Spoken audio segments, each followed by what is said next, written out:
Antes eu falava que não dava para enganar o radar, hoje a minha resposta é diferente. Enganar o radar é possível sim, por incrível que pareça.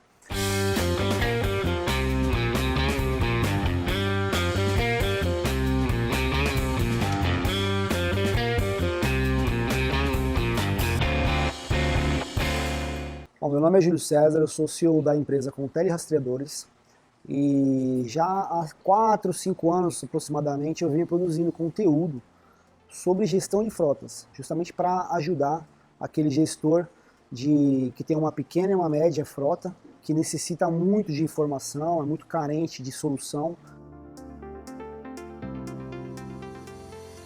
Essa é a pergunta de $1 milhão, né? Infelizmente eu tenho essa pergunta de alguns gestores que esperam uma frase, uma resposta mágica, né, que eu diga assim, ó, faz isso aqui que você vai enganar o radar e você não vai receber mais multa de velocidade, que é o principal problema. Antes eu falava que não dava para enganar o radar, hoje a minha resposta é diferente. Enganar o radar é possível sim, por incrível que pareça. E é bem simples. Você pode vir a 140 por hora numa via que é 120, quando estiver chegando perto do radar, você reduz a velocidade abaixo de 120, passa e depois você aumenta de novo para 140, você enganou o radar. Só que aí o que fica, né, nesse raciocínio é, você está enganando quem? Será que você está enganando só o radar? A empresa que trabalha dessa forma, que estimula o não planejamento, o sempre sair atrasado para chegar no cliente, para tentar cumprir um horário, né, que liga e exige que o trabalhador, que o motorista atenda ao celular mesmo dirigindo, porque incrivelmente isso acontece, sim, e muito. Esse tipo de empresa, ela ganha muito problema para resolver. Ela ganha um número maior de acidentes,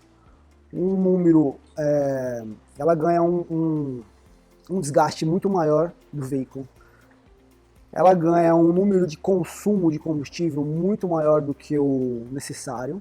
Tá? Para você ter uma ideia, vamos pegar um Fiat Uno andando a 100 por hora, 1.0, tá? E um Fiat Uno andando a 120 por hora. O consumo ele aumenta 30%, consumo de combustível. Então, essa empresa que engana o radar e que, por incrível que pareça, não tem uma política de frota rígida para combater isso, e ainda por cima estimula com que os colaboradores enganem os radares, ela ganha tudo isso. Ela ganha consumo de combustível excessivo, acidente, excesso de multas. Na verdade, a multa ela é o problema menos agressivo para a empresa. Além das que eu falei aqui, né, de acidente, consumo de combustível e excesso de multa, a gente tem também o desgaste do veículo, desnecessário. Porque se você tem um veículo 1.0, que é a maioria dos veículos da frota leve, um veículo 1.0 andando a 100 por hora numa via que é para andar a 100 por hora, esse camarada passa a andar a 120, você tem um desgaste do veículo aí no mínimo de 20 a 30% a mais. Isso vai fazer com que você troque peças prematuramente, sem a necessidade, né? E reforçando, o maior problema são os acidentes. O Brasil, a multa recorde aqui no Brasil é o excesso de velocidade. E isso também é um motivo recorde de acidentes fatais nas rodovias, é o excesso de velocidade. E existem algumas rodovias que já estão testando um sistema inteligente de monitoramento de velocidade, que é um sistema ponto a ponto. Então ela lê a placa no momento que você entra em um determinado ponto da rodovia, e ela vai ler a placa quando você está saindo dessa rodovia, ela calcula o tempo versus a distância e calcula a velocidade média que você andou lá. Então nessa situação você não tem como enganar o radar, ele vai calcular a velocidade média que você andou ali. Agora, isso é só um teste, né? São pouquíssimas rodovias que que já tem isso, mesmo assim ainda não gera multa oficial.